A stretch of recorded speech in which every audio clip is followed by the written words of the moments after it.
quando eu quero falar com meu Senhor Jesus. Me ajoelho e oro quando eu quero falar com meu Senhor Jesus. Me ajoelho e oro quando eu quero falar com meu Senhor Jesus. Me ajoelho e oro quando eu quero falar com meu Senhor Jesus. Me ajoelho e oro. Graças a paz, uma boa noite a todos. Espero que vocês estejam bem. Hoje vamos falar também sobre oração. Então eu já peço que você pegue sua Bíblia, lá no Novo Testamento, no livro de Lucas, no capítulo 1, no versículo 13. Vamos fazer uma leitura, uma simples leitura, que lá terá uma explicação sobre a oração. E eu já quero que você acompanhe comigo. Disse, porém, o anjo: Zacarias, não temas, porque a tua oração foi ouvida. Isabel, tua mulher, dará à luz um filho, a quem darás um nome de João. Vamos pegar essa frase, porque a tua oração foi ouvida. Veja que nessa época, nesse período, o povo estava meio que vivendo em trevas, vazio, sem a presença espiritual de Deus, mas de forma mecânica era que Deus era apresentado ao povo. Havia muitos grupos que diziam que representava Deus naquele momento, fariseus, saduceus e os escribas. Eles eram os representantes de Deus naquele momento e mostrava a Deus um Deus totalmente estranho a esse povo. Era o Deus Yahvé, o Todo-Poderoso, mas também era um Deus que eles fizeram tipo um ídolo, não o Deus verdadeiro. Então o povo, já que aguardava a vinda do Messias, nessa época o povo ansiava mais por isso. Então Zacarias, quando está nesse tratado aqui, ele não está esperando por um filho próprio, pela oração, mas ele estava aguardando a redenção de Israel. Zacarias, como sacerdote, teve a oportunidade de entrar no templo através de um sorteio. E isso ele já, nessa oportunidade, foi quando o anjo chegou a se comunicar com ele ali naquele local. Não é? Mas a oração de Zacarias foi ouvida porque ele aguardava a redenção de Israel. Ele aguardava o Messias. É tanto que Lucas também mais à frente vai trazer duas informações sobre Ana e sobre Simeão. Aí no capítulo 2, no versículo 25, Simeão ele aguardava no templo e era um homem de oração. Não é? E ali é quando Jesus é apresentado, ele pega um menino nos braços, né? E eleva e faz a oração sobre Jesus Cristo. E ele estava aguardando a vinda do Messias. E o Espírito Santo revelou a ele que ele não morreria até que visse o Messias, não é? E também, mais um pouco à frente, vemos a profetisa Ana, que de certa forma também aguardava ali no templo todos os dias a vinda do Messias. Então, Zacarias, Simeão, Ana e entre outras pessoas aguardavam a vinda desse Messias. E eles oravam. Então, Deus mostrou a eles a vinda desse Messias. Primeiramente fez a representação com Isaías, dizendo que ele teria um filho e esse filho prepararia o caminho para o Senhor. E depois apresentou o Messias, o próprio Messias, a Simeão e a Ana. E o Messias veio da família ali de Zacarias, né? Da sua esposa Isabel. Então veja, como tudo está ligado, está conectado, mas tudo através da oração. Você se liga com outra pessoa, com outro irmão, fora do país, no mundo aí fora, através da oração. Então a oração, ela é de extrema importância. Então quando eu oro aqui por um irmão lá da China, porque ele precisa da nossa oração, é porque ele realmente precisa.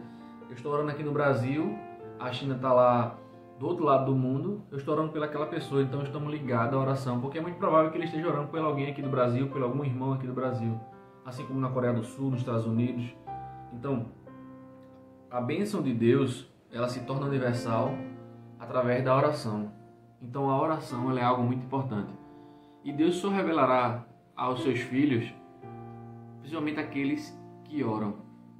Eu digo revelar no sentido de mostrar coisas da vida, do nosso cotidiano, a ajuda, o seu amor, a sua bênção, a sua cura, né? Que tantas pessoas buscam. Mas ele só fará isso para as pessoas de oração. Mas não quer dizer que você orar e não for uma pessoa humilde, não for uma pessoa simples de coração, não for uma pessoa que se arrepende, que chora os seus próprios pecados, mas é um acusador, é um reclamão, um blasfemo. E tem muito cristão que é assim, né? Vive, reclama de tudo, fala de todo mundo, reclama de todo mundo. Só ele tá certo, tá todo mundo errado, né? Então a gente vê que tem gente assim, que existe gente assim. Eles procuram sua própria piedade, sua própria justiça, o restante de todo mundo está errado, só quem é bom é ele e a sua família. Então, esse tipo de pessoa, Deus nunca ouvirá a oração, porque ele está preocupado só consigo e com seus próximos, né? Não com os outros próximos. A oração, ela será ouvida a partir do ponto em que você se quebrantar, se derramar, se deixar ser levado por Deus. Assim como Simeão, ele era um homem de oração e vivia no templo orando, da mesma forma a profetisa Ana. Eram pessoas piedosas que choravam seus próprios pecados até o dia que eles puderam com os próprios olhos ver o Messias, né? E quão grande dia foi esse, né? Eu imagino o coração como deve ter ardido nesse dia. Por coisas simples assim que eu leio na Bíblia, eu fico tremendamente emocionado. Imagine nesse dia, né? Então, Deus, ele quer ajudar os seus servos, os seus filhos, mas ele precisa de pessoas que o adorem em espírito e em verdade, que sejam pessoas de orações. Mas essas pessoas de orações, elas precisam primeiramente limpar o seu coração, porque os puros de coração verão a Deus, não é? Então, esse povo aqui era puro de coração. Você entende isso? Eles viram a Deus, não é? Eles não viram Jesus grande, mas viram a redenção chegar, porque eram puros de coração. E foi isso que Jesus falou no Sermão do Monte. Então, uma coisa está totalmente ligada à outra. Então, seja uma pessoa piedosa, seja uma pessoa amorosa, porque transborde de amor. Assim como eu venho pregando nos sermões que eu estou fazendo no domingo, falando sobre os atributos de Deus, sobre atributos de amor, bondade, e tantos outros que eu falei também sobre ira. Aprenda a conhecer esse Deus, se torne próximo dele e não deixe de orar nenhum momento sequer, né? Estamos caminhando aí para o encerramento dessa série de mensagens sobre teologia sistemática, sobre os atributos de Deus, né? Mas eu quero dizer uma coisa. Antigamente, isso aí na época medieval, né, ali no começo do século XVII, século XV, na época de Lutero, na época dos puritanos, as pessoas elas tinham prática de orações igual a do fariseu, o qual Jesus ele criticou, né? Quando subiu o publicano e o fariseu para orar, né? Então, tinha um livro de oração comum, que era o livro da Igreja Católica, que ela fazia um uso constante desse livro, e era uma prática, né, de utilizá-lo. Mas, ainda assim, nós não sabemos orar ou pedir como convém, né? Nós não sabemos orar como se deve orar, ou quanto tempo se deve gastar na oração, né? Então, buscando isso, buscando aprender isso, buscando gastar tempo de qualidade com Deus, né? Daniel orava 3 vezes ao dia, mas a gente não tem quanto tempo ele orava, ou tantas outras pessoas na Bíblia, nós não sabíamos quanto tempo eles oravam, mas que eles gastavam tempo com Deus, eles gastavam, não é? Para obter a resposta que eles tinham, eles oravam. Então, orar é o melhor remédio para toda a humanidade, não é? Então, é difícil descrever quais são as nossas fraquezas, não é? Então, temos que estar diante de Deus em oração constante, né? Pronto. O Espírito diz que nós somos fracos. Então, temos um primeiro ponto aí a tratar, né? Nós não temos um pensamento correto através da nossa própria justiça. Então, o Espírito Santo, ele que vai conduzir a nossa mente. Então, ele conduzindo a nossa mente, vamos começar a orar como devemos orar. É porque eu estou dizendo isso? Porque muitas vezes oramos num sentido que oramos em causa própria, né? Então, nós não oramos por salvação, porque nós já fomos salvos, mas não oramos por salvação de outras pessoas. Nós oramos pelo amor da nossa família, que venha a cura, que venha a salvação, né? Salvação no sentido que seja algo abstrato. A Bíblia vai dizer que a fé vem pelo ouvir e ouvir a palavra de Deus, não é? Então, ouvir, a pessoa precisa ouvir a palavra de Deus. E como ela vai ouvir, não é?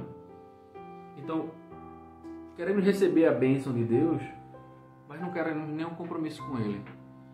Muitas pessoas não procuram ouvir a palavra de Deus, a pregação, propriamente dita, né? A pregação, eu vou falar um pouco mais sobre isso. Porque a fé, ela vem pelo ouvir a pregação. A fé vem pelo ouvir a palavra de Deus. A oração ela é importante? Sim, com certeza, a oração é importante. Mas a oração é entre você e Deus. É uma parte única entre você e Deus. Você mostra a Deus que você é fraco, falho, pecador, e Deus vai ali lhe restaurar, vai lhe renovar e vai lhe regenerar. Você será outra pessoa. Mas como você vai aumentar a sua fé? A realmente acreditar na sua oração? Através da pregação. Mas tem pessoas que não vão para a igreja para ouvir pregação. Vão para tantas outras coisas, mas menos para isso. Né? Então, um pastor que se prepara, passa horas preparando um sermão, estudando, para levar para os irmãos uma mensagem, ele está fazendo algo que é divinamente iluminado por Deus. Então, um trabalho de um pregador que eu falo, um pregador verdadeiro, que se dedica a estudar e a ler a palavra e a apresentar aos irmãos, aí sim. Mas esse que pega um livro, vai dar tudo certo na sua vida, Deus vai lhe dar vitória, em nome de Jesus, porque isso vai acontecer, porque Deus... Veja, é um tipo de pregação enfadonha que eu nem aguento ouvir. Eu escuto pregações de outras pessoas, de outros pastores, mas eu estou mais preocupado no ensino da palavra de Deus. Eu me preocupo mais daqueles pastores que ensinam, que está dizendo no texto da Bíblia. Mas eles que ficam soltando palavras ao vento, não explica texto nenhum, diz que vai dar tudo certo, que a vitória tem sabor de mel, né? Tem sabor de mel. É esse tipo de coisa que as pessoas estão mais preocupadas no dia de hoje. Não estão preocupadas em aprender a palavra de Deus. Né? Então, temos um problema seríssimo em relação a isso, que isso atrapalha a nossa oração. Né? Então, no segundo ponto aqui que eu vou falar, é que a oração ela tem que ser feita com o Espírito Santo. Por que com o Espírito Santo? Porque é Ele que vai interpretar a nossa oração para Deus. E o texto de Romanos diz que com gemidos inexprimíveis, né? E o Espírito Santo, ele, quando vai levar a nossa oração, ele vai realmente gemendo. Né? Porque nós não sabemos orar como convém, como eu falei no primeiro ponto. E no segundo ponto, temos que chamar o Espírito Santo para que ele ore junto conosco. Mas não estou dizendo assim, quando você for orar, o Espírito Santo vem a orar comigo. Não, não é isso. Isso já é uma forma já prevista na Bíblia. Então, quando você for orar, o Espírito Santo ele vai lhe ajudar. Então você tem que ter entendimento que você só vai conseguir orar através do Espírito Santo. Então não devemos orar como hipócritas, como aquele fariseu orando em causa própria, não é? Ele orou de si para si mesmo. Então, terceiro ponto, somente o Espírito Santo pode mostrar claramente ao homem o quanto ele é miserável. Olha, se você não se enxerga como um pecador miserável que precisa de arrependimento, você está com senso de piedade, mas muito enganado. Muito.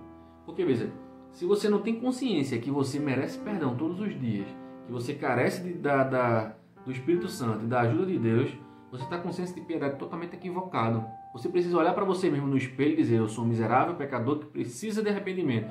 E eu preciso de Jesus Cristo para me ajudar todos os dias, porque a vontade mesmo é de fazer coisas erradas. E aquela vontade que vem no seu coração de fazer coisas erradas é totalmente gigantesca. Então, comece a pensar no seu senso de piedade, para que o Espírito Santo comece a mostrar a você quão miserável você é. Né? Então, no quarto ponto, ainda que você tenha conhecimento do seu pecado, que você saiba, eu realmente estou enxergando aqui como eu sou uma pessoa encrenqueira, sou uma pessoa difícil, ou sou um alcoólatra, ou um fofoqueiro. Então, você comece a observar isso e dizer assim: veja, Deus me ajuda nesse ponto. Por si só você não vai conseguir. Eu quero parar de reclamar, eu quero parar de tomar bebida alcoólica, eu quero parar de falar da vida dos outros, ou de reclamar de tudo. Né? Então, você só vai poder se livrar disso de forma que cada vez mais o Espírito Santo lhe use através de Deus, você será uma pessoa melhor.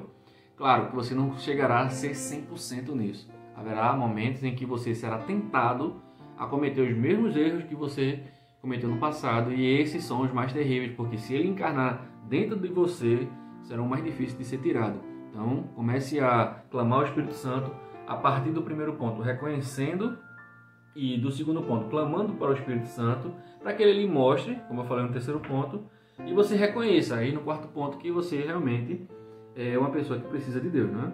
Vamos ver aqui, o quinto ponto é o seguinte, deve ser a oração no Espírito Santo e com ele, pois se não for assim, ninguém pode se aproximar de Deus da maneira correta. Por que eu estou dizendo isso? Toda vez que você for orar, você tem que, de uma certa forma, pedir ajuda ao Espírito Santo. Porque ele é o intercessor, ele que faz a ligação entre a sua oração e Deus, não é? Jesus, ele é o que advoga por nós. Então, nesse quinto ponto, você tem que entender o seguinte, quando você for orar, clame ao Espírito Santo que venha sobre nós, que nos ajude, que nos capacite a orar a Deus, e ele vai ajudar, é ele que vai fazer, ele é o que interlocutor na nossa oração. Então, veja que o Espírito Santo está envolvido diretamente na oração, né? Porque é ele que intercede por nós. Então, de toda forma, quando o Espírito Santo vai ajudar a nos reconhecer o nosso pecado e vai mostrar o quanto miserável nós somos, temos que chamar ele para o meio da oração. E é dessa forma que as coisas vão fluir melhor. O sexto ponto onde eu quero mostrar aqui apesar de você ver a sua miséria e se aproximar de Deus, você é incapaz de por si só querer se aproximar de Deus. Porque veja, a nossa vida, o nosso cotidiano, ele traz muitas ocupações. Principalmente muitas mulheres, ela tem muita coisa para fazer dentro de casa, né? Elas acordam de manhã para ajeitar o café, aí começa a varrer a casa, limpar, fazer a faxina, aí no meio termo aí vai fazer o almoço, de tarde dá um pouquinho de pausa, mas já volta porque tem que fazer a janta, concluir a organização da casa, a bagunça, aí já faz a janta, aí já começa, e isso se torna um ciclo, né? Então, você só pode reivindicar a oração quando o Espírito Santo ele vem, ele mostra que você tem que ter uma participação com Deus. Tudo na nossa vida, em muitas coisas que acontecem na nossa vida, está uma questão de hábito. Então uma pessoa que ela só reclama da vida e ela só reclama das outras pessoas e acha que está todo mundo errado, automaticamente ela já criou um hábito de fazer isso. E ela não acha que isso é errado, porque para ela isso é um hábito. Então o hábito de reclamar se torna frequente na vida dela. Da mesma forma como um alcoólatra. Ele acorda pensando na cachaça e vai bebê-la até se satisfazer. Só que ele nunca vai se satisfazer até ter bebido o suficiente. Então, você só pode se livrar disso através do Espírito Santo, intermediando diretamente através da misericórdia de Cristo na sua vida. Por seus próprios esforços você não vai conseguir. Então, esqueça seu esforço próprio. Mas não quer dizer que você não deve se esforçar. Isso não tem nada a ver. Não quer dizer que você não deve fazer nada e ficar esperando que a chuva caia e você seja abençoado e sua vida melhore. Não dessa forma. De alguma forma, você tem que primeiramente clamar a Deus pela ajuda e depender dele. Mas não quer dizer que você vai ficar sentado numa rede esperando que as coisas vão melhorar. Não é isso. Não é? Então, no ponto 7 aqui, para que a oração seja aceita, deve ser feita a oração com o Espírito Santo, pois que somente o Espírito pode elevar a minha alma e o coração a Deus. Veja que esses pontos eles estão ligados um diretamente com o outro. Então, a oração no Espírito Santo é quando você entra no seu quarto, fecha a sua porta e você é envolvido dentro disso. Quando você está dentro desse aspecto de oração, você está envolvido na comunhão com Deus. Porque é o Espírito Santo que vai colocar você dentro dessa comunhão. E ele que vai fazer o processo total. Então você, primeiramente, como eu falei nos outros pontos, tem que ter uma ideia de que você é um miserável pecador.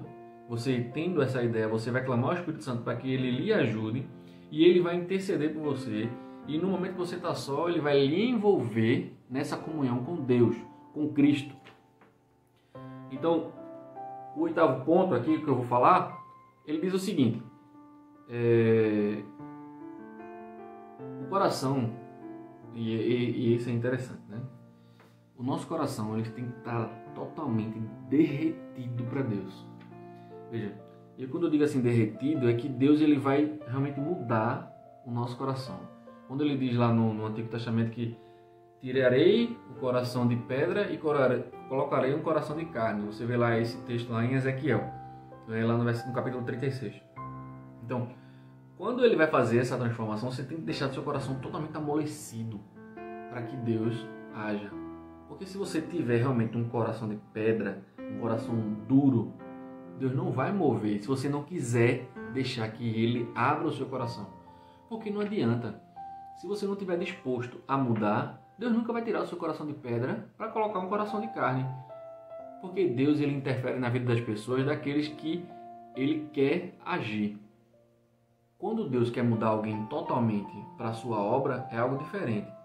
Mas quando você já está entregue a Cristo, você já aceitou esse evangelho e mesmo assim continua a mesma pessoa, você precisa deixar que Deus mude o seu coração. Tire aquele coração de pedra engessado para colocar um coração de carne. Não é? Então, o Espírito Santo ele vai nos ensinar a orar corretamente. Não é? Você vê que Jesus Cristo ele dá um modelo de oração que é o Pai Nosso. Não é?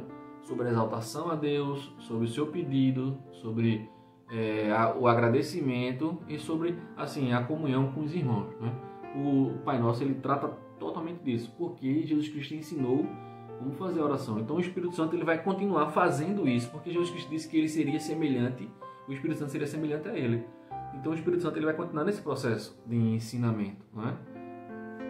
O nono ponto, e após esse só falta mais um, para que a alma ore corretamente, deve ser com ajuda e com poder do Espírito Santo.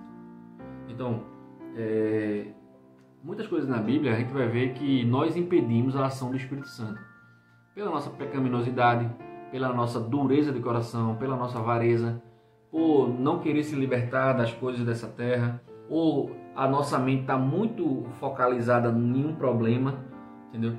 Se eu quero que alguém seja curado, se tem algum parente meu que está doente, eu vou focalizar todas as minhas energias para aquela pessoa ser curada. Então eu esqueço todas as outras coisas que estão ao meu redor. Até que eu possa pensar nas outras coisas. Até que eu possa ver as outras coisas. Mas minha mente está voltada para o problema propriamente dito que está próximo de mim. Então eu só vou sossegar quando resolver. Então, para que o Espírito Santo haja com poder, sua mente tem que estar voltada para Ele. Em uma mente aberta. Muita gente hoje fala que tem mente aberta. As pessoas de hoje, né? Você, infelizmente, são pessoas que usam droga, estão na mídia falando isso, que são mente aberta, homossexuais, pessoas que têm várias mulheres. Essas pessoas que se autoproclamam pessoas de mente aberta. Mas só quando a Bíblia vai tratar isso, vai dizer que sua mente tem que estar aberta e ao mesmo tempo fechada para Cristo. Então o seu pensamento tem que ser só para Ele. Porque tudo que nós vamos fazer nessa terra, tudo que nós viveremos nessa terra, temos que viver para a glória de Deus. Olha, Jesus Cristo, quando Ele veio aqui para a terra, Ele não veio para curar a pessoa das doenças. Ele não veio fazer isso. Ele veio para pregar o Evangelho, porque através do Evangelho, através da pregação da palavra, é que Ele veio salvar a humanidade. A cura das doenças, o alimento, né, que é o pão, isso aí é secundário. Isso aí não é algo totalmente efetivo. Claro que devemos ajudar pessoas que estão com fome, pessoas que estão doentes. Né? Você vê que a cura funcionava de uma forma na época de Jesus e com os apóstolos, só que hoje não é da mesma forma. Porque se fosse assim, não existiriam hospitais. Você entende isso? Então quer dizer, o hospital não representa a graça de Deus, porque Ele deu sabedoria ao homem para que pudesse levar a cura através da medicina. Isso não é errado, mas a cura e o milagre não acontece da mesma forma como acontecia antigamente, hoje. Não vai pensar que eu sou uma pessoa sensacionista, porque eu fui curada de uma doença há mais de 15 anos. Eu tive tinha um problema seríssimo de asma, né? E com meus 17 anos tive uma crise que pensei que ia morrer. Então eu pedi a Deus que Ele me livrasse dessa doença, que Ele tirasse essa doença de mim, porque eu passei 17 anos indo para o hospital e tomando medicação. Mas no poder do Espírito Santo, no dia que eu fiz a oração, pedi libertação daquela doença a Deus, Ele me curou. E hoje eu não tenho problema de asma. Aí eu tenho meu pai, que tem hoje 72 anos, que ele ainda tem problema de asma, que asma é hereditário, né? E eu não tenho. Eu não sei o que é ter uma crise de asma há 15 anos. Você entende? Há cura, sim. Há cura, mas A pessoa que precisa da cura, ela precisa crer. A pessoa que está envolvida nesse processo de cura, ela precisa entender que o poder do Espírito Santo que vai agir na vida dela. Porque não adianta eu crer na cura e a pessoa que eu posso orar, ela não crê. Ela está inerte. Claro, tem cura na Bíblia, na qual aquele homem que estava no tanque, ele não tinha fé e nem acreditava. Ele disse, Senhor, eu estou aqui há 38 anos, né? E ninguém me leva ali para ser curado. Botar na água, o anjo balançar a água, né? Você vê aí que ele acreditava nessa fábula da época, né? É uma história da época.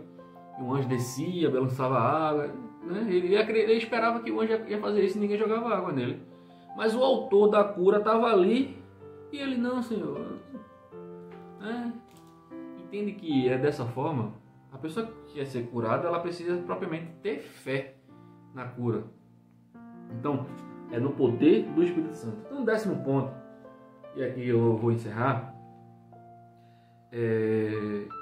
Como eu estava falando, para que não haja fracasso, né, a pessoa tem que perseverar na oração. E veja só, quando a pessoa persevera na oração, ela será respondida. Lembre daquela parábola que Jesus conta do juiz infiel, né, no qual a mulher fica importunando ele o tempo todo, para que ele julgue a causa dela. Ele diz, olha, eu sou um juiz injusto, mas eu vou ajudar essa mulher para que ela pare de encher minha paciência, né? Como se diz assim, o texto não vai falar dessa forma, mas é mais ou menos assim que o texto está querendo dizer, transmitir. Então, Jesus está dizendo isso dele. Jesus está falando isso dele. Então, a oração, ela tem que ser, de certa forma, insistente. Se eu quero receber algo de Deus, eu vou insistir, né? Você vê que Jacó passou 14 anos para ganhar sua esposa. Ele passou os primeiros 7 anos, que foi o acordo para ele receber a sua esposa. Depois teve que ficar mais 7 porque recebeu a mulher errada. Mas ele perseverou durante 14 anos nesse pedido. Você entende que isso inclui a promessa de Deus. Então, assim como Isaac, assim como Abraão passou 75 anos para receber a primeira promessa. Então não há tempo para que Deus faça, porque o tempo é dele. Então você tem que crer e esperar. Entendeu? Há muitas implicações, porque a fé ela é o fim e fundamento das coisas que se esperam. A fé não é um tiro no escuro, um salto, se der certo deu, se não der, não deu. Não, a fé não é um salto no escuro. Porque a fé, naquilo que você acredita e você espera, você vai receber. Porque tudo que pedires ao nome de Jesus, assim ele fará. Mas ele está dizendo isso quando a pessoa tem fé e espera que receberá a sua bênção. Entendeu, irmãos? Então, para concluir, eu estou falando sempre da oração na quarta-feira, é porque a oração é algo muito importante. Eu vejo que muitas pessoas não estão orando. Eu sei, você percebe quando a pessoa ela é evidente em oração. Quando ela transmite a oração. Até da forma de se comunicar com ela, você percebe que ela é uma pessoa de oração. Então não seja um crente carnal, seja um crente espiritual. As pessoas vão começar a lhe achar estranho. E quanto mais espiritual você for, mais as pessoas vão achar estranho. Eu botei um propósito na minha vida. E qualquer pessoa com quem eu tiver, quem quer que seja, eu sempre vou falar da Bíblia. Pode ser quem for. Se eu estiver perante um juiz, ele quiser conversar comigo, eu vou dizer a ele. Um médico, um advogado, quem quer que seja. Ele vai ouvir a palavra da Bíblia. E eu estou assim. Já faz alguns anos que eu estou assim. Qualquer pessoa, até crente, eu paro para conversar com crente, vai ser assim. Porque é um propósito de vida falar da palavra de Deus. Então, ao mesmo tempo, eu estou evangelizando. Eu estou evangelizando até cristão. Pessoas que já não se importam mais com a palavra de Deus, perderam sua fé, se tornaram racionais demais, não querem humilhar sua mente para que ela esteja debruçada, né? Humilhada diante de Deus. Quanto mais humilhado o cristão for, quanto mais ele também se humilhar, ele se deixar Deus ser tocado por Deus, mais fiel a Deus ele vai se tornar. Agora, arrogante, presunçoso, falador, pessoas que são avarentas, que reclamam de tudo, essas pessoas elas vão passar por um processo maior de sofrimento e não receberão a oração. Porque a oração que Deus vai dar a resposta é um coração quebrantado e contrito. E esse, pode ter certeza, Deus não vai desprezar. Então, que Deus possa abençoar a sua vida. possa abençoar a sua mente e que você tenha consciência de tudo aquilo que foi falado hoje, aqui. Em nome de Jesus. Amém.